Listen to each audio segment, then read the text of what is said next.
The great chamber of the Galactic Council had stood for 10,000 years. It had seen empires rise and fall. It had witnessed treaties that ended wars lasting centuries. It had heard the voices of 1,000 species speaking in 1,000 languages. But on this day, it would witness something it had never seen before. It would watch humanity walk away in silence. Ambassador Laura stood at the central podium and looked up at the cascading votes. The holographic display showed the results in colors that needed no translation. Red meant rejection. Green meant acceptance. The ceiling of the vast chamber was almost entirely red. 143 species had voted against humanity. Only 4 had voted in their favor. The message was clear. Humanity was no longer welcome among the stars. High Arbiter rose from his throne of living crystal. He was ancient even by galactic standards, having presided over the council for 300 years. His body was made of minerals that shifted and reformed as he moved, and his voice echoed through the chamber like stones grinding together. He spoke the verdict with the cold certainty of someone who had never been questioned. Humanity, he declared, had proven itself unfit for galactic civilization. The species was too emotional, too unpredictable, too willing to interfere in matters that did not concern them. Their colonies would be absorbed by neighboring powers. Their fleet would be decommissioned and scrapped. Their people would be relocated to there and kept there until they learned how civilized species behaved. Laura listened to every word. Behind her stood the small human delegation that had traveled 3 months to attend this hearing. Captain Daniel commanded the diplomatic escort vessel that had brought them here. He was a tall man with gray at his temples and steady hands that had guided ships through a dozen crisis situations. Dr. Helen Park served as the mission's science advisor. She had spent 20 years building bridges between human and alien researchers. Now she watched those bridges burn. None of them spoke. None of them moved. They simply stood and listened as the High Arbiter listed the crimes that had brought humanity to this moment. The first crime was interference. Humans had inserted themselves into a border dispute between the Dominion and the Consortium. The Council had determined that the population on 3 contested worlds needed to be reduced for the sake of regional stability. They had been authorized to carry out this reduction. Humans had called it genocide. They had sent ships to evacuate civilians. They had provided weapons to resistance fighters. They had turned a simple matter of population management into an interstellar incident. The second crime was technology sharing. Humans had distributed advanced medical equipment to the broken worlds, a cluster of planets that the Council had deemed unworthy of assistance. These worlds had been quarantined due to genetic instability in their populations.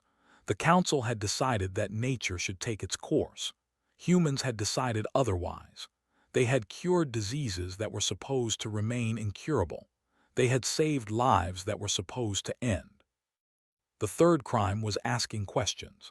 Humans wanted to know about the quiet zones, those vast stretches of space where ships entered and never returned. They wanted to know why the Council forbade exploration of certain sectors. They wanted to know what had happened to the 17 species that had vanished from galactic records over the past 1,000 years. They wanted to know things that civilized species understood should never be known. Finished his recitation of charges and gestured toward the human delegation. This was the moment for appeals. This was when younger species typically fell to their knees and begged for mercy. This was when they offered concessions, made promises, sacrificed their dignity in exchange for survival.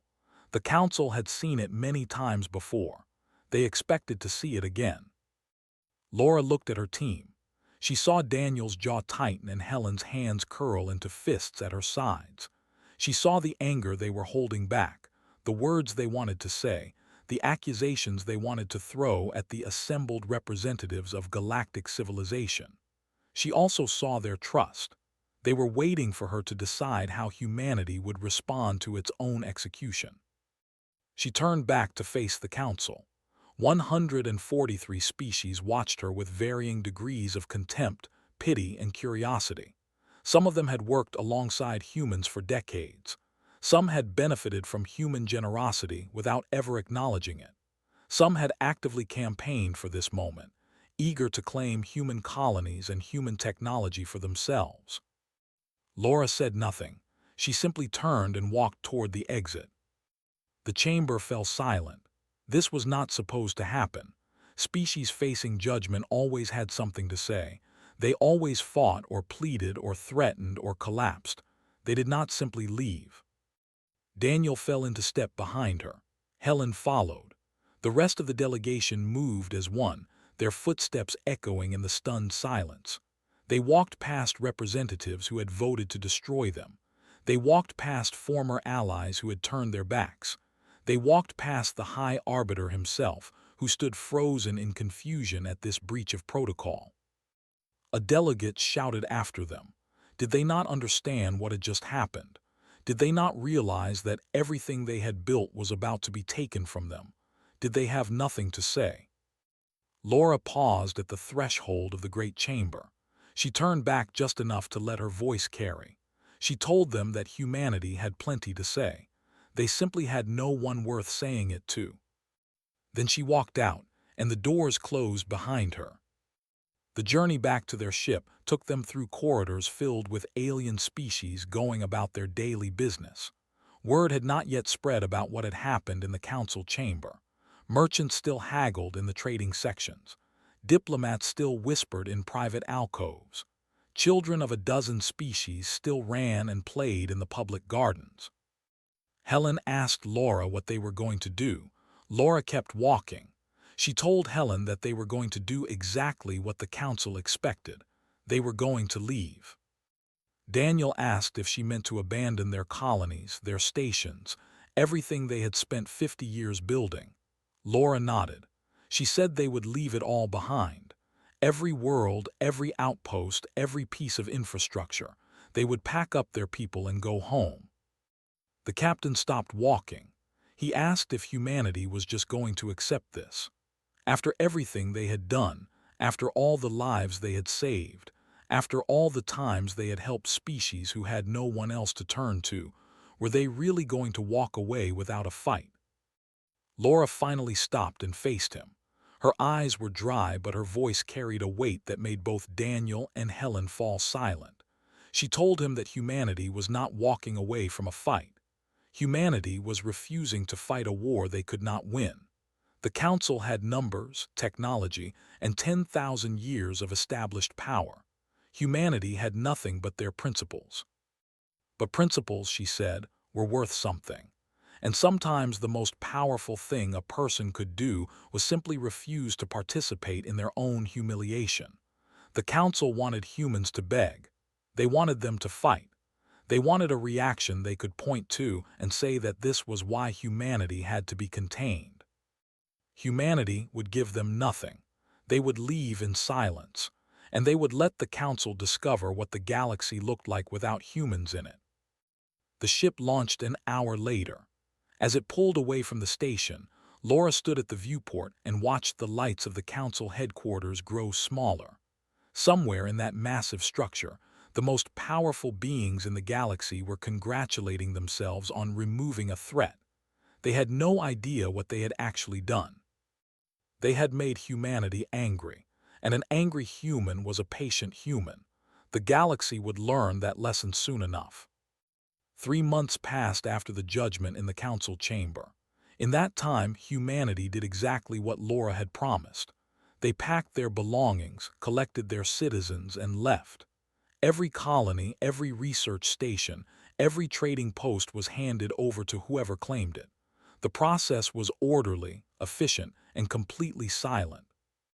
The last human vessel crossed out of council space on a quiet morning. No announcements were made. No final messages were broadcast. The ship simply passed through the boundary that separated human territory from the rest of the galaxy, and then it was gone. Behind it, the humans left everything they had built over 50 years of expansion among the stars. Administrator of the consortium was among the first to inspect the abandoned human territories. She had personally campaigned for the expulsion, arguing that human colonies occupied strategic positions that rightfully belonged to her people. Now those positions were hers to claim. She expected to find sabotage. She expected to find booby traps, poisoned water supplies, corrupted computer systems. She expected the humans to have left behind the seeds of their revenge. Instead, she found perfection. The agricultural world of New Montana had been the largest human colony in the contested region. When landed there, she found fields of crops ready for harvest. She found irrigation systems running smoothly. She found storage facilities stocked with seeds and supplies. She found detailed manuals explaining how to maintain every piece of equipment on the planet. The humans had even left behind personal notes welcoming their replacements and wishing them success. Ordered her teams to search for hidden dangers. They scanned the soil for toxins. They tested the water for contaminants. They analyzed the food stores for poisons. They examined the computer networks for viruses. They found nothing. The humans had simply left their world in perfect working order, as if they expected the new owners to take good care of it. The same story repeated across dozens of worlds. Human medical stations were handed over with complete patient records and treatment protocols. Human research facilities came equipped with ongoing experiments and detailed notes explaining the work being done. Human trading posts included inventory lists, supplier contacts, and recommendations for maintaining relationships with local merchants. Doctor of the Dominion took control of the largest human medical facility in the sector. He had been told that humans were primitive, emotional creatures whose science was decades behind council standards. What he found in that facility told a different story.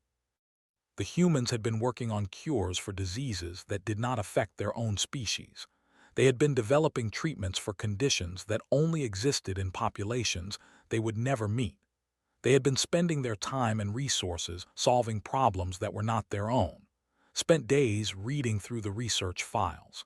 He found proposals for medicines that could have saved millions of lives. He found studies on genetic disorders that plagued the. He found preliminary work on stabilizing the populations of the broken worlds. None of this research had been shared with the council. None of it had been used to gain political advantage. The humans had simply been working, quietly and without recognition, to make the galaxy a healthier place. Meanwhile, humanity sealed its borders. The Sol Barrier, as the Council came to call it, was not a physical wall. There were no weapons platforms, no defense stations, no military vessels patrolling the boundary. There was simply an absence. Human ships no longer traveled the trade lanes. Human voices no longer filled the communication channels. Human scientists no longer attended galactic conferences. Human diplomats no longer walked the corridors of the Council headquarters. High Arbiter addressed the Council 3 months after the last human departure. He declared the operation a complete success. The threat had been identified and contained. The galaxy could now return to its normal functioning. Humanity would remain in its quarantine zone until they learned proper behavior, however long that might take. The applause that followed was enthusiastic, but somehow hollow. Several council members noticed something strange about the chamber. It felt emptier than it should have. The human delegation had only numbered a dozen individuals, yet their absence seemed to leave a gap far larger than their numbers would suggest. Trade continued. Diplomacy continued. The business of running a galaxy continued, but small problems began to appear. A shipping route that had always been safe suddenly became dangerous.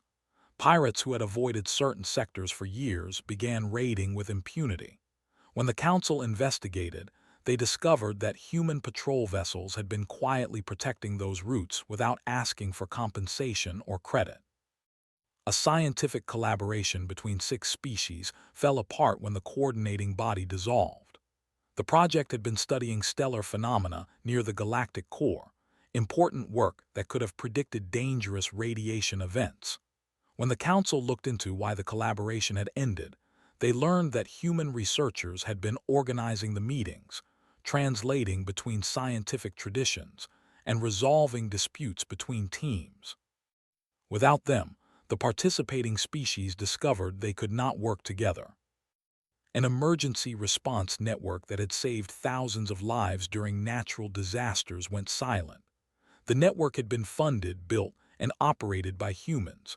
When a volcanic eruption devastated a colony world in the Outer Rim, no help arrived. The Council had assumed that such infrastructure maintained itself. They learned otherwise. The quiet zones began to expand. These were the regions of space where ships vanished without trace, where signals went unanswered, where something unknown waited in the darkness. Humans had always been the ones to investigate these zones. They had always been the ones to ask what was causing the disappearances. They had always been the ones to push back against whatever lurked in those empty spaces.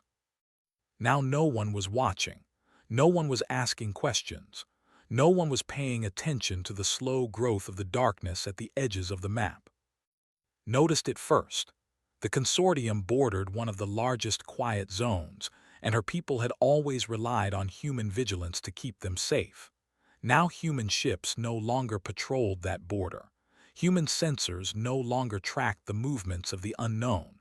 Human voices no longer warned of approaching danger. She sent a report to the Council expressing her concerns. The report was filed and forgotten. The High Arbiter had more important matters to address. The galaxy was returning to normal. The human problem had been solved. But late at night, when the Council chamber was empty and the lights were dim, some of the older members gathered to share their worries. They remembered a galaxy before humans, a galaxy where species kept to themselves and cooperation was rare. They remembered the slow decay that had characterized the centuries before human contact, the gradual withdrawal of species into isolation, the growing darkness at the edges of known space. They wondered if perhaps they had made a mistake. They wondered if the humans had been doing more than anyone realized. They wondered what price the galaxy would pay for their absence. But these were just whispers in the dark. The official position remained unchanged. Humanity had been a threat. The threat had been removed. Everything was fine. The silence from human space continued. And slowly, so slowly that most did not notice, the galaxy began to pay the price for that silence. The plague arrived without warning. It swept through the cluster like fire through dry grass, killing millions before anyone understood what was happening. They were an ancient species, proud of their long history and their place among the founding members of the Galactic Council. They had never faced a threat they could not handle. They had never needed to ask for help. Now they were dying, and they did not know how to stop it. The pathogen was unlike anything in their medical records. It mutated faster than their treatments could adapt. It jumped between hosts with terrifying efficiency. It targeted the young and the old with equal cruelty. Within 2 weeks of the first confirmed case, 30 million were dead. Within a month, that number had doubled. The Council of Elders sent emergency requests to the Galactic Council's Central Medical Authority. Surely the combined medical knowledge of 100 species could find a cure. Surely somewhere in the vast archives of galactic civilization, there was an answer to this catastrophe.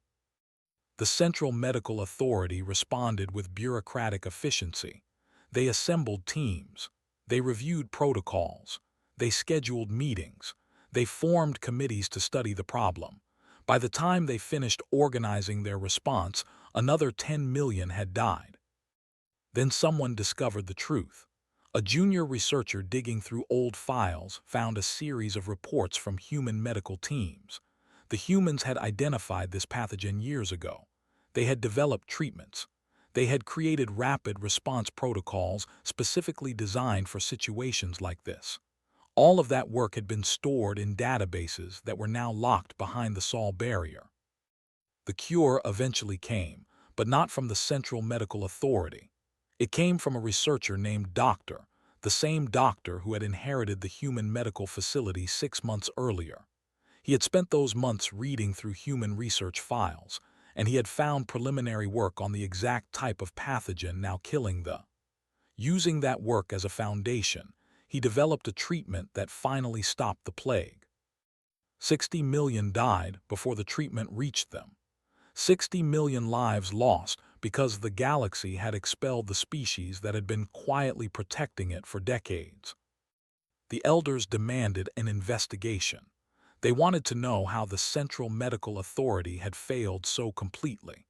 They wanted to know why human research had never been shared with the Council. They wanted to know what else the humans had been doing without anyone noticing. The investigation revealed a pattern that shocked even the most cynical Council members. Humans had been solving problems throughout galactic civilization for 50 years. They had developed cures for diseases that did not affect their own people. They had designed technologies that benefited species they would never meet. They had funded projects, organized collaborations, and built infrastructure that the entire galaxy relied upon without realizing it. They had done all of this quietly, without asking for recognition or reward. They had simply seen suffering and worked to end it. They had seen problems and worked to solve them. They had seen a galaxy full of species who needed help and had offered that help freely.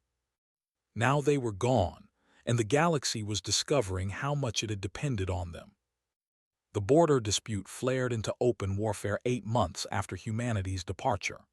The tension between the two species had been building for centuries, rooted in ancient grievances and territorial claims that neither side would abandon. Humans had spent decades managing that tension through unofficial channels. They had built personal relationships with leaders on both sides. They had created backdoor communication methods that allowed enemies to talk without losing face. They had absorbed the hatred that both species felt, directing it toward themselves rather than letting it explode into violence. Without humans to maintain those channels, the old hatreds returned with terrible force. Ambassador Axov, who had once mocked human sentimentality in the council chamber, now found himself facing a war he could not stop.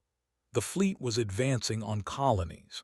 They were preparing counterstrikes against. Millions would die unless someone could negotiate a ceasefire. Axe reached out to neutral parties. He contacted species that had relationships with both the and the. He offered concessions and compromises. None of it worked. The neutral parties had no stake in the outcome.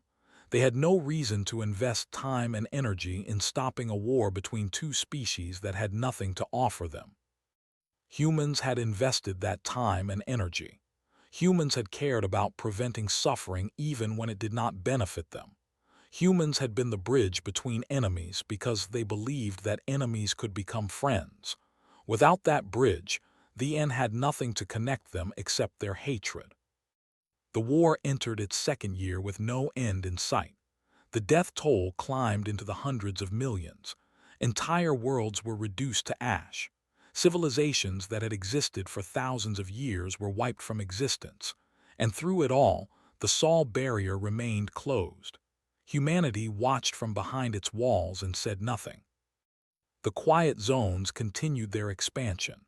Every month, the maps had to be redrawn as more territory fell into the darkness. Ships that ventured too close to the boundaries vanished without trace. Stations that had monitored those regions for centuries went silent. Something was moving in the void, and no one was paying attention. High Arbiter addressed the Council with reassurances that grew less convincing each time he spoke. These were temporary difficulties. The galaxy had functioned for 10,000 years before humans arrived. It would learn to function without them again. The current crises were unrelated to humanity's departure. Correlation was not causation. But the cracks in his confidence were visible to everyone. His crystalline form flickered with uncertainty when he spoke. His voice lost the cold certainty that had characterized his pronouncements for 3 centuries. He was beginning to understand what his judgment had cost the galaxy, even if he could not bring himself to admit it. Some species began sending private messages toward human space. These were not official communications from governments or councils. They were personal messages from individuals who had worked alongside humans and missed them. Scientists shared research with former colleagues. Merchants asked after old trading partners. Doctors requested advice on difficult cases. Teachers asked for curriculum materials that humans had developed. None of these messages received replies. The Sol barrier swallowed them without response. But the senders kept trying, hoping that somewhere on the other side, someone was listening. Someone was recording their regrets. Someone was keeping track of who had turned against humanity and who had remained silent when the vote was taken.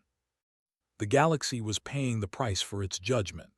The question now was how much more it would have to pay before that price was finally settled. 1 year after humanity's exile, a fleet of diplomatic vessels gathered at the edge of the Sol barrier. High Arbiter led the delegation personally.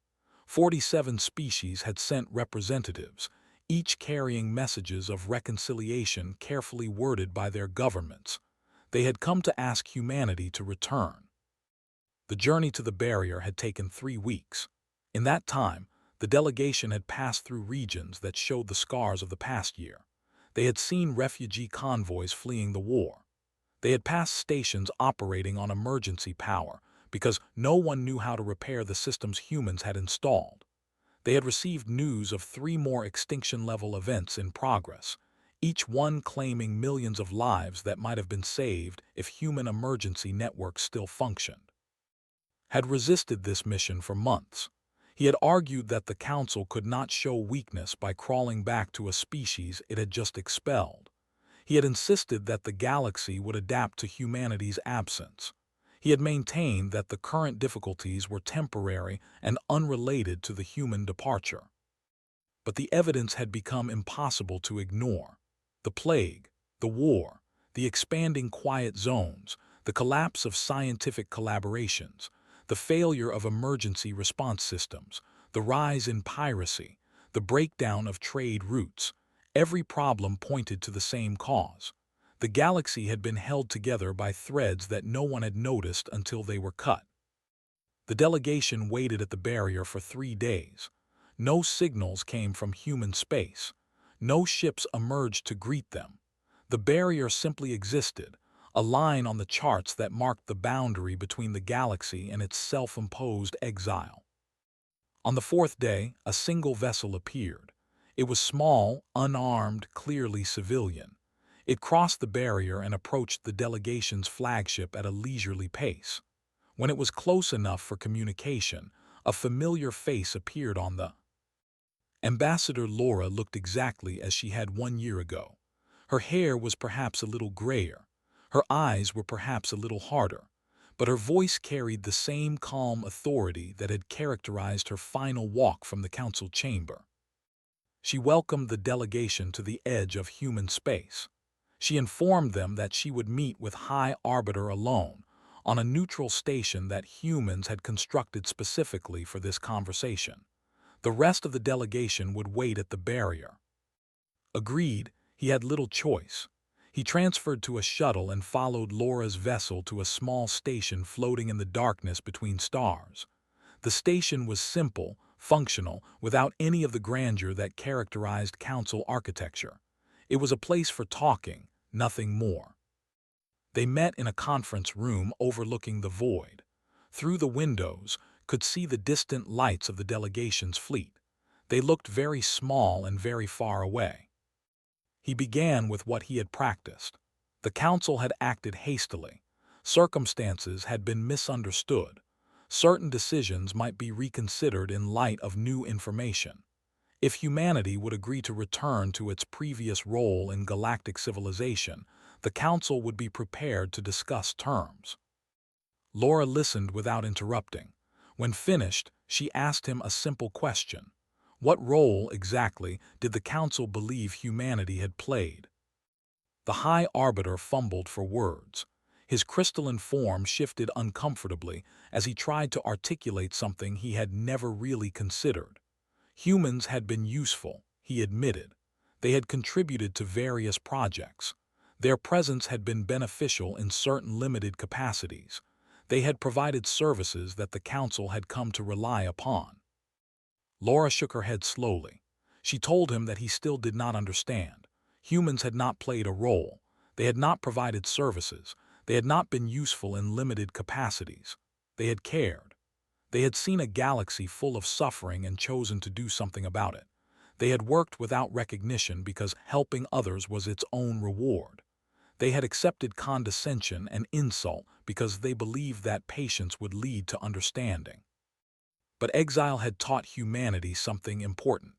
The Council had never seen them as partners or allies or equals. The Council had seen them as tools, useful when convenient, disposable when not, tools that performed their function without complaint and could be put away when no longer needed. Humans were not tools. They had never been tools, and they would not return to being treated as tools, no matter how desperate the galaxy's situation became. Asked what humanity wanted, what price would bring them back, what concessions would satisfy them, what terms would they accept. Laura stood and gathered the few materials she had brought. She told him that humanity wanted nothing from the Council. They had everything they needed within their own borders. They had peace. They had purpose. They had each other. They had spent the past year building a civilization that did not depend on species who despised them. The High Arbiter pressed harder. Surely there was something: recognition, territory, voting rights in the Council, military protection, trade agreements. Something that humanity valued, something that the Council could offer. Laura paused at the door of the conference room. She looked back at with something that might have been pity. She told him that he was still thinking like a Council member. He was looking for leverage, for bargaining positions, for things that could be traded. That was not how humans thought. If the Council wanted to know what would bring humanity back, she suggested they try asking a different question. Instead of asking what humanity wanted, they should ask what they could offer that would make humans want to return. Not need to return. Want to. When they understood the difference between those two things, humanity might be willing to listen. She walked out. The door closed behind her, sat alone in the conference room, staring at the distant lights of his fleet. He had come expecting negotiation. He had come prepared to make deals and offer concessions. He had not been prepared for someone to simply say no. The journey back to the delegation was silent, told the assembled representatives what had happened. The news spread quickly through the fleet and then through the galaxy beyond. Humanity had refused to return. Humanity had demanded nothing. Humanity had simply looked at the most powerful coalition in the universe and said that they were not interested.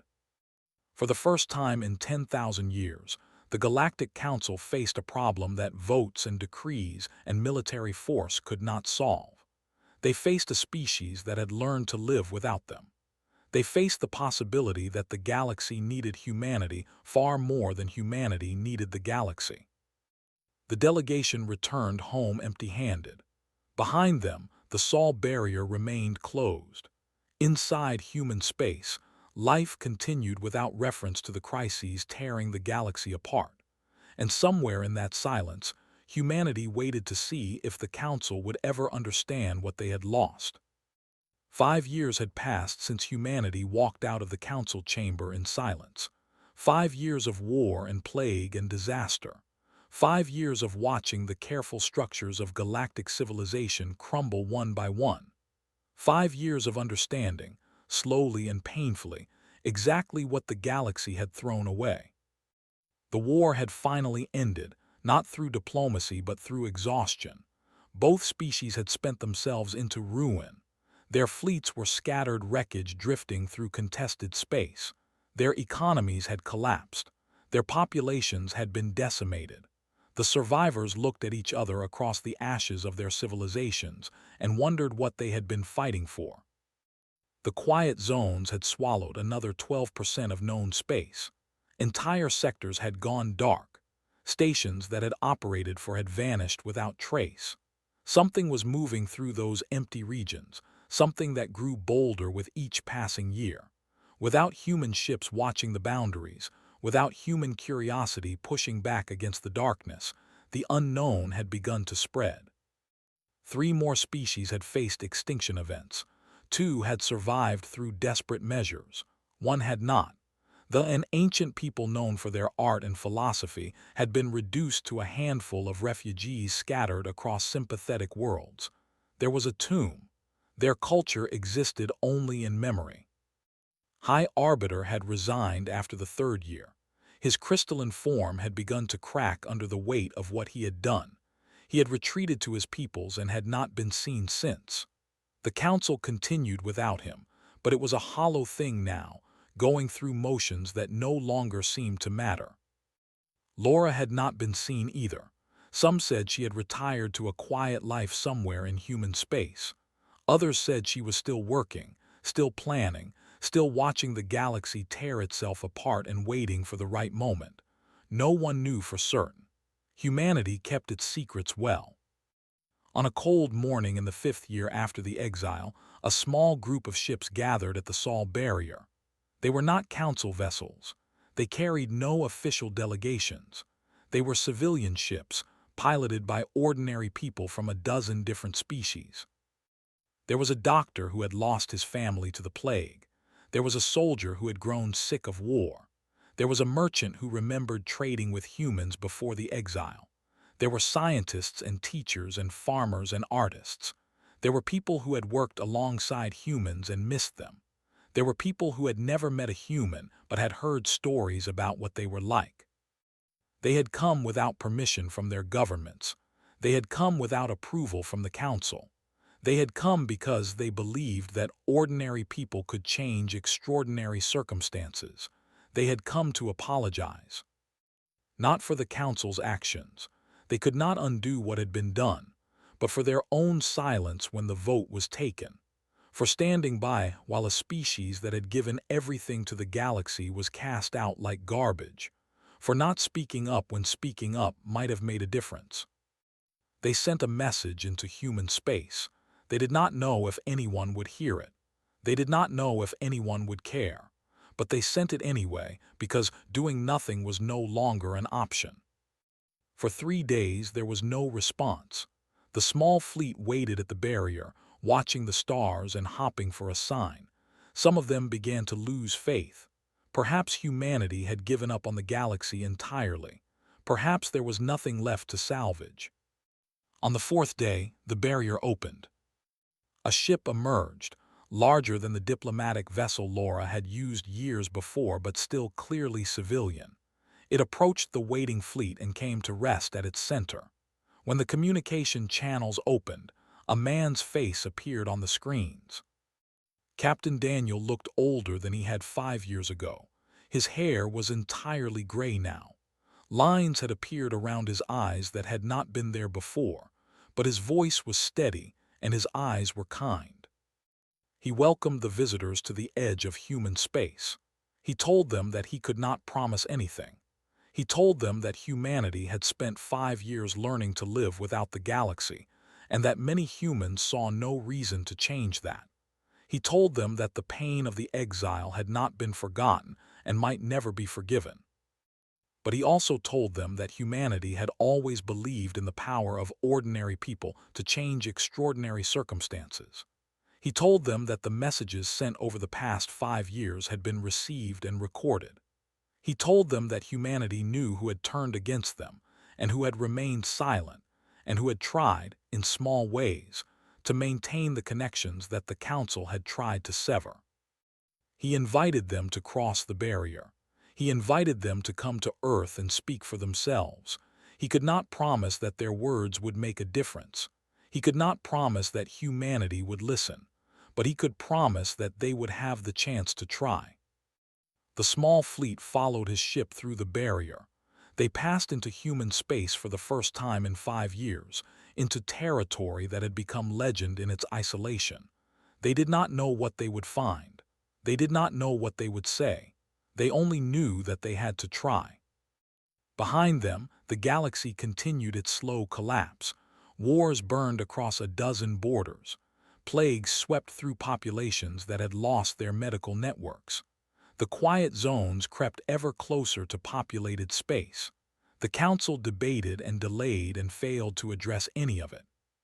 But somewhere ahead, through the barrier that had seemed so final, there was a blue planet circling a yellow star. There were humans who had once believed in cooperation and understanding. There was a species that had walked away in silence and watched the galaxy learn the cost of its arrogance. The visitors did not know if they could rebuild what had been broken. They did not know if humanity would ever trust the galaxy again. They did not know if it was too late to undo the damage that 5 years of abandonment had caused. But they carried something that had been absent from Council space for those 5 long years. They carried hope. And hope, as humans had always known, was the beginning of everything. It was the foundation on which civilizations were built. It was the force that turned enemies into friends and strangers into family. It was the most dangerous thing in the universe because it refused to accept that the present had to become the future. The galaxy had paid a terrible price for its treatment of humanity. Whether that price would purchase wisdom or simply postpone a greater reckoning remained to be seen. But as the small fleet traveled toward Earth, toward the species that had never stopped believing in the possibility of change, the first steps toward redemption had finally been taken. The humans had walked away in silence. Now, at last, someone had come to ask them to speak again.